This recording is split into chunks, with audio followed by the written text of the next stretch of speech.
Perspective is reality, perception is response.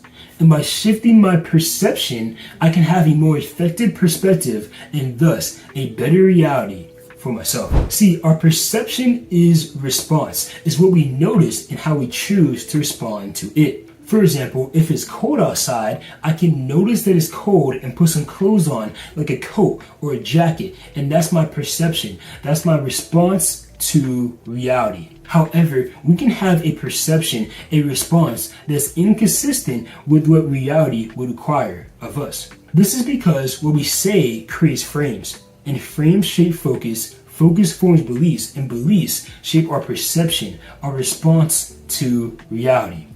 For example, if it's hot outside and I said it's cold, well, what I said will create a frame.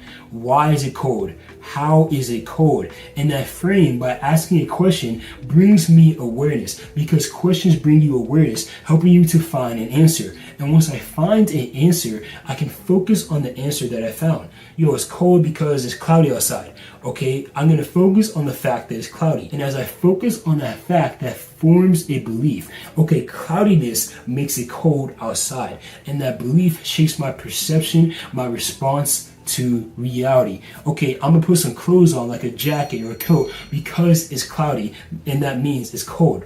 However, as I live out this perception that's inconsistent with what reality will require of me, since it's hot, I don't need more clothes on, well, I start having bad results because I have a bad response, a bad perception of reality.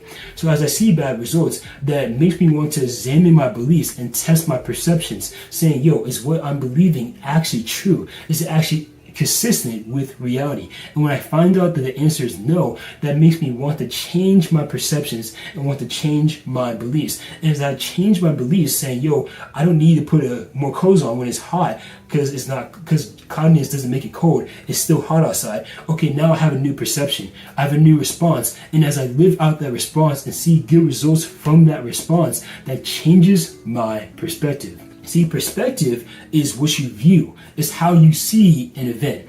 So if I start seeing the event of it's hot outside, I don't need to put more clothes on, well, that perspective gives me a better reality. The reality in the past was, hey, put some clothes on because it's hot. Now my reality is, hey, you don't need more clothes on when it's hot just because it's cloudy outside. So by having a different perception and having better results because of that perception, I've now had a better perspective of reality, and that gives me a better response to reality, giving me better results from reality that I created for myself. And this is the cycle we all go through. We notice something and then we respond to it. We have a perception of it. And as we consistently live out that perception, that gives us outcomes. And then we can examine those outcomes. Hey, is it negative or is it positive? Is it bad or are these good outcomes that I'm getting from my perception? And if they're good, then that gives us a reinforcement belief saying, your beliefs are positive. Your beliefs are consistent with reality. So we start living that out, and that produces our perspective. Hey, what I'm doing actually works. And as I consistently live that out again, I start seeing good results, giving me a good reality. On the other hand, if I examine my outcomes and see, these are negative outcomes, these are bad outcomes, that gives me an incentive to examine my beliefs. And as I examine my beliefs, I can have different perceptions. And by having different perceptions, different responses to reality, I then can have different perspectives, reinforcing that response, giving me a different reality and better results from the reality that I have created for myself through my perspective. So how exactly does this cycle play out in real life? The cycle of noticing something, responding to what you have noticed, having a perception of it, then getting outcomes based on that perception, that if the outcomes are good, you have a different perspective and a better reality because of that perspective. Well, this played out in Kobe Bryant's life. Kobe Bryant, if you don't know, is one of the best basketball players ever. And from an early age, he made that his goal. He would look at great players from the past, like Magic Johnson or like Larry Bird, and say, these guys are amazing what they do. Can I get to that level? And then he said this key thing, I don't know, but let's find out. I would watch Magic play, I'd watch Michael play, and I would see them do these unbelievable things. And I'd say, can I get to that level? I don't know, but let's find out. Let's find out. See, Kobe Bryant, by saying what he said, created a great frame for himself. Okay, how can I get to that level? What do I need to do to become as good as Magic Johnson? And once again, questions bring awareness. They help you to have awareness of an answer. So once Kobe finds his answer, which for him might be putting a lot of hours towards the game of basketball, he can focus on that answer.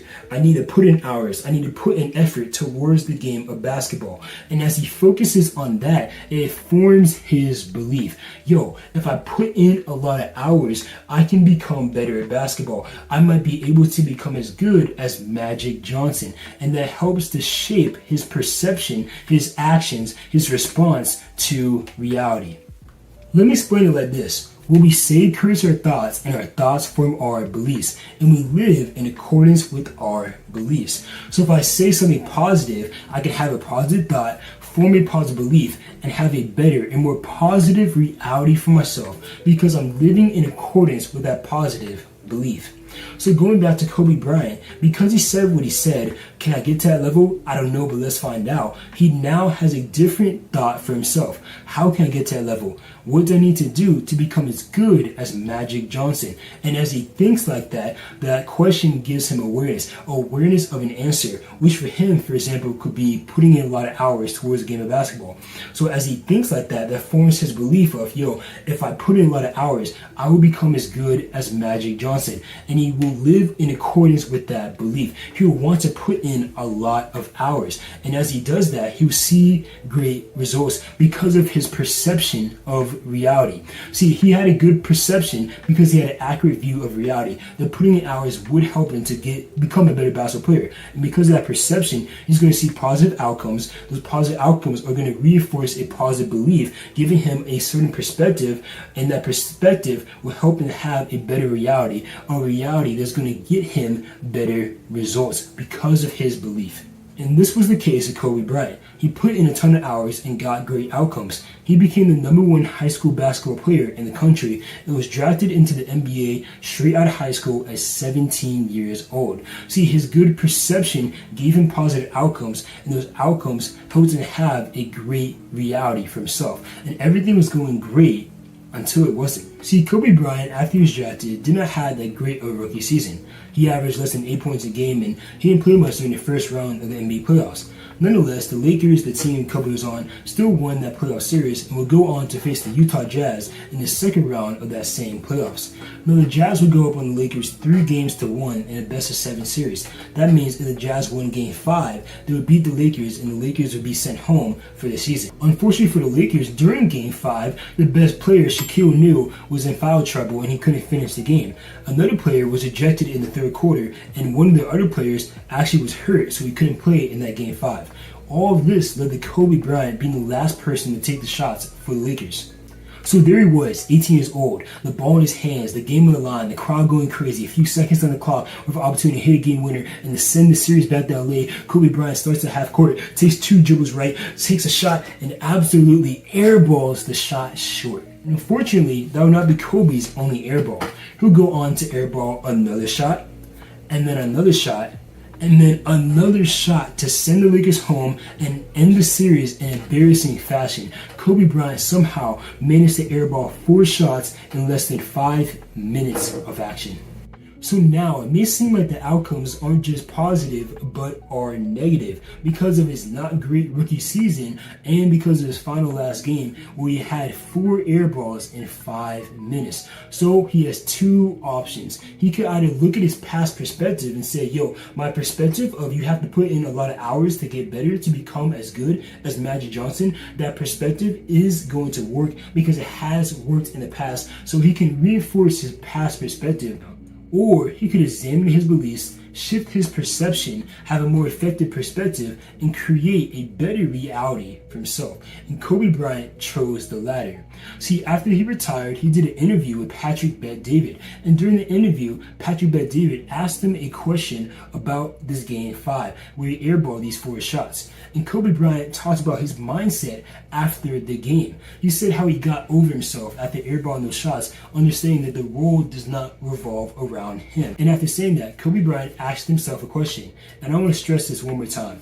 Questions bring awareness. The better questions you ask yourself, the more awareness you can have for yourself, because the better answers you'll find for yourself. So do yourself a favor and ask yourself better questions. That's how you think more clear and clearer. And Kobe Bryant did that. He asked himself a great question. He said, why did those air balls happen? And that helped him to have awareness for an answer. All those air balls happened because I didn't have the legs. Get over yourself, right? Like worried about how people may perceive you, and like you're walking around and it's embarrassing because you shot 5 air balls. Get over yourself, right? And then after that, it's okay, well, why did those air balls happen?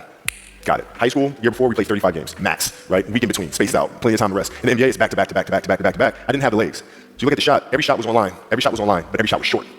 Right? I gotta get stronger. I gotta train differently. The weight training program that I'm doing, I gotta tailor it for an 82-game season so that when the playoffs come around, my legs are stronger and that ball gets there. What Kobe Bryant did there was examine his belief and shift his perception. See, in the past, because of his circumstances in high school, since they only played about 35 games, he was able to work out how he's working out. However, in the NBA, a different circumstance, a different reality, he had to have a different perception if he wanted to get the same good outcomes. So he changed his perception. He said, yo, I'm going to have to work out on my legs if I want to get good outcomes in the NBA. And that's what he did. And because that's what he did, he started to get good outcomes that reinforced his belief and changed his perspective, saying, yo, working out on legs will help me to have better outcomes in the NBA. And that changed his reality. He now had a better reality. He got great outcomes. He ended up making the All-Star game the very next season and had one of the best NBA careers in NBA history.